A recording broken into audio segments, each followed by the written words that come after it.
Il y a deux femmes qui dirigent. Nous avons la femme sage et puis nous avons la femme insensée. Alors maintenant, j'aimerais savoir, une femme qui est ici, te considères-tu comme une femme sage ou une femme insensée? La femme sage est cette femme qui peut commencer de rien et finir en haut. Elle peut être esclave et finir reine. C'est une femme qui peut prendre son mari de zéro et faire de lui un haut dignitaire. La femme doit savoir ce qu'elle a en elle. Donnez juste une petite semence à une femme, 9 mois après, elle vous donne un être humain. Beaucoup de personnes sont morts ou mortes avec leur talent, simplement parce qu'ils n'avaient pas découvert ce que Dieu avait placé en elles. Laissez-moi parler des femmes, s'il vous plaît les hommes, laissez-moi parler des femmes. Beaucoup de femmes sont décédées sans savoir qu'elles avaient du talent en elles. À ce talent, elles pouvaient révolutionner, pas seulement la famille, la nation, le quartier, mais le monde. Quelqu'un connaît Angela Merkel ici? J'aimerais bien qu'à chaque fois que je vous pose une question, si vous pouvez répondre en disant oui, on connaît. Vous la connaissez?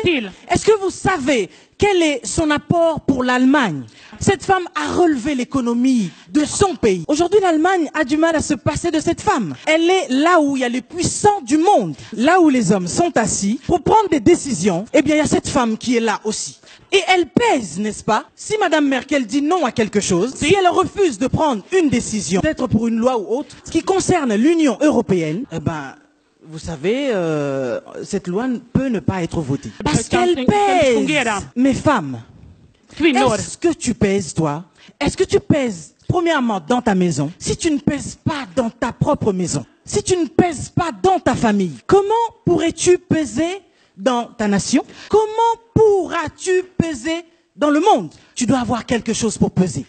J'aimerais savoir, qui c'est ici qui a créé le chauffage de la voiture? C'est une femme qui a créé le chauffage de la voiture. Margaret Wilcox en 1893.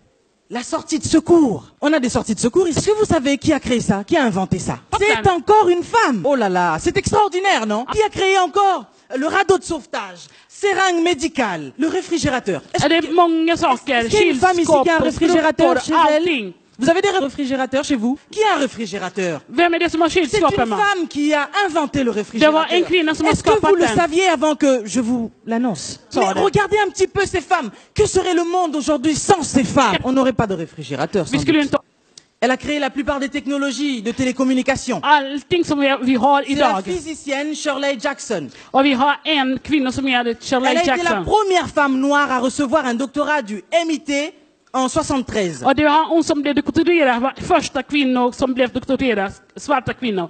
Et grâce à elle, aujourd'hui, on peut avoir des téléphones, des gilets pare-balles. C'est encore une femme qui a créé ça. Le lave-vaisselle, c'est encore une femme qui a créé ça. La vidéosurveillance, c'est encore une femme qui a créé ça. Il y a tant de choses que les femmes ont créé, ont inventé. Mais j'aimerais qu'une femme puisse me dire là, qu'est-ce que ces femmes qui ont inventé toutes ces choses, qui ont changé le cours de l'histoire aujourd'hui, ont-elles, parce que la plupart sont décédées, ont-elles eu de plus que vous? Vous avez des bras, vous avez des mains, vous avez des jambes, vous avez surtout un cerveau. Qu'est-ce que vous faites avec? Quelqu'un peut me dire ce qu'elle fait de son temps? Parce que le problème aujourd'hui, beaucoup de femmes passent leur temps à perdre leur temps. What do you do with your time? Qu'est-ce que tu fais de ton temps? Moi, je ne perds pas mon temps parce que je sais que mon temps est more expensive. Mon temps est précieux. Mais beaucoup de femmes passent leur temps dans les réseaux sociaux à ne rien faire du tout, à poster peut-être parfois bêtement leurs photos tout le temps. Et chaque seconde, allez voir combien de likes j'ai, combien de commentaires j'ai. Mais ça vous apporte quoi? Depuis que vous avez commencé à envoyer ces photos, à mettre des commentaires par-ci par-là, les ragots, les on dit, les... Qu'est-ce que ça vous apporte? Mais qu'est-ce que vous faites de votre temps? Le temps est précieux. Moi, je viens pour dire à une femme, de tes 24 heures, tu peux en faire quelque chose d'excellent. Je ne veux pas qu'une femme vienne me dire que non, là j'ai déjà avancé, je ne peux plus rien faire. Tu peux encore faire quelque chose. Moi je suis ici pour motiver une femme, pour dire à une femme que tu as le talent, mais maintenant sers-toi de ton temps pour faire quelque chose, pour marquer ta génération, pour marquer l'histoire. Combien de femmes passent leur temps à la maison à ne rien faire, regarder les feuilletons, les novellas, matin, midi, soir. Ça fait 30 ans que ces feuilletons-là existent, n'est-ce pas? Eux sont des acteurs, ils sont devenus des millionnaires. Et toi qui as passé 30 ans derrière ton écran, devant ton écran, à regarder ces personnes, moi, j'ai vu ma mère Raté, excuse-moi maman. Elle me regarde. Check. Alors, elle a dû rater 2 fois des journées de vaccination pour nous. Parce qu'elle devait regarder les feux de l'amour. Non, je peux pas rater la série. Victor, il va faire des choses. Mais parmi les mamans qui rigolent, vous vous reconnaissez là-dedans, n'est-ce pas? Rater un rendez-vous important ne vous interdit pas d'aller sur les réseaux sociaux. Modérez votre temps. Prenez un temps de qualité pour faire des choses de qualité, n'est-ce pas? Mais qui t'a dit qu'à 60 ans, tu ne peux pas devenir quelqu'un? Qui t'a dit qu'à l'âge que tu as là, ta vie ne peut pas changer? Qui te dit que tu ne peux pas apporter quelque chose pour ta génération? Peu importe ton âge. Mais si tu reconnais ce soir que tu as quelque chose en toi, tu peux le disposer pour toi-même et pour les autres. Il n'y a rien, alors rien qui peut vous empêcher d'arriver là où Dieu vous attend. Saisissez les opportunités. Et surtout, informez-vous. J'ai parlé de la chance que nous avons ici en Europe. Parce qu'en fait, il y a des formations gratuites partout. Que personne ne vienne me dire, oui, mon âge est avancé, j'ai plus la tête encore à aller étudier. Mais tout dépend de ce que tu veux. Est-ce que tu veux garder la position de médiocrité ou alors tu veux avoir une position meilleure? Dieu ne descendra pas du ciel pour faire les choses à votre place. Tu peux prier matin, midi, soir. Mais ce que tu dois faire, tu dois le faire toi-même. Dieu a sa part. Et l'homme aussi a sa part. Dieu a travaillé 6 jours et s'est reposé le 7e jour. Mais beaucoup de femmes, elles travaillent 1 journée, 2 jours.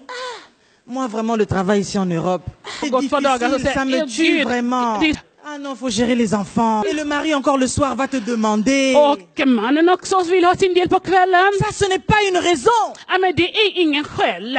Quelle est ta différence, toi et Angela Merkel? N'est-elle pas une femme comme toi? Elle est aussi mariée. Et comment fait-elle alors pour gérer sa maison et gérer l'Allemagne? Je vous l'ai dit au début, elle a relevé l'économie. Jag sa ju det.